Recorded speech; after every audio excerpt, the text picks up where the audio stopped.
Hi there and welcome back to Valley por Vida. So as promised, we've got your breakdown of other observances that we can take part in celebrating this month of September.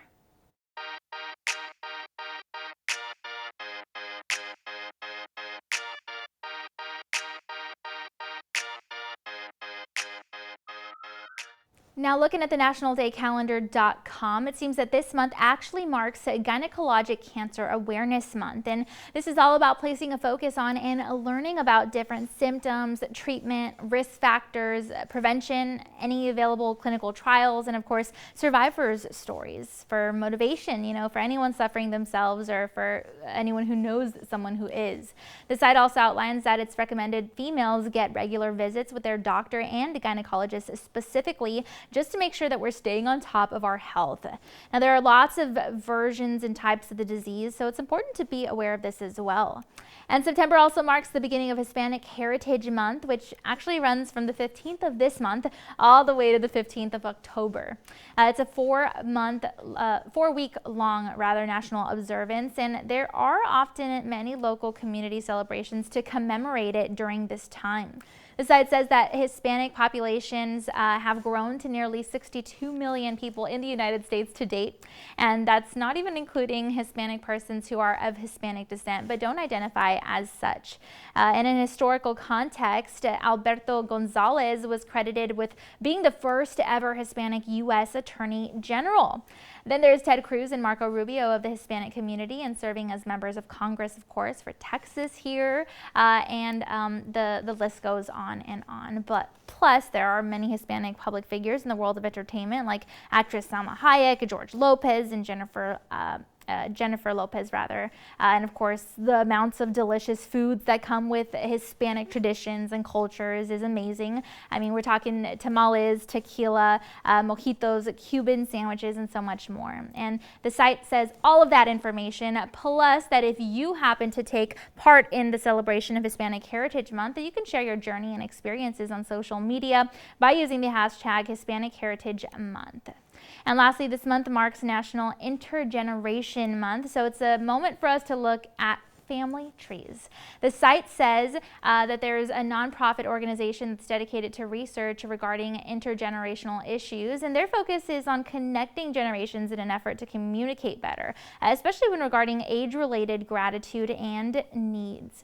Now, it's nice to be there for each other and have family in your life for those special moments, especially when times get tough, like they have across the globe in recent years, and now with COVID-19 restrictions kind of loosening up here in our great state of Texas, medical professionals want to make sure our kiddos are safe. Our team had the chance to speak with Dr. Hiran Patel to learn about the ways that we can help our students get ready for the new school year and not only have a successful academic year, but a healthy one.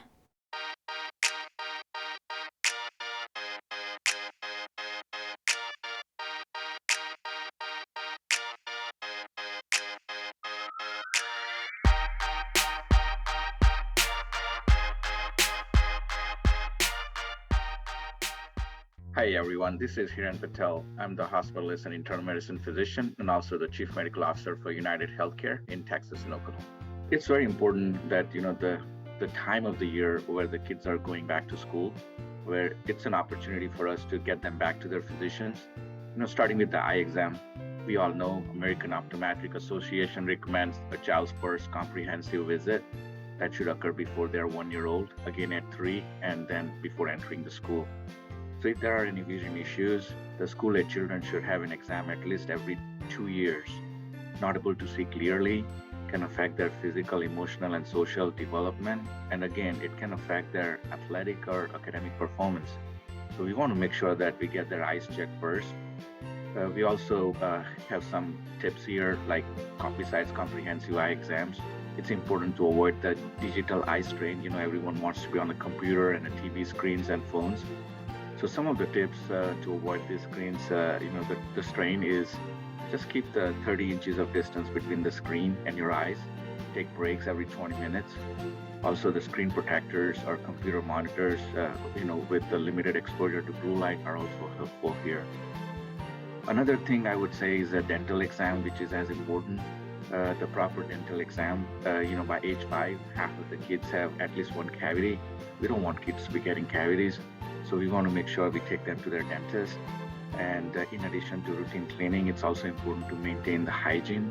The brushing twice daily, rinsing, after the mouthwash, using the mouthwash with food and eating anything, flossing every day after age 3, and again, limiting the sugary and sweet drinks and foods is as important. I also put the emphasis on a hearing test, especially if you have a concern. Most schools provide the hearing screening every year at the beginning of the kindergarten or the school year for first grade. And if you do see the hearing issues, you can refer for the comprehensive audiometric exam. That's the next step. There are some strategies to include the ear protection when attending sporting events or large music concerts.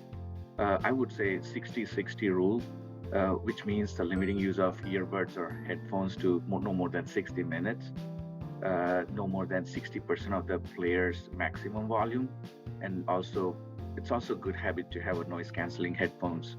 Back to school checkups, only time that the children sees their doctors, it's good to address their emotional, developmental, and social concerns during these wellness exams, and also to get this on an annual basis.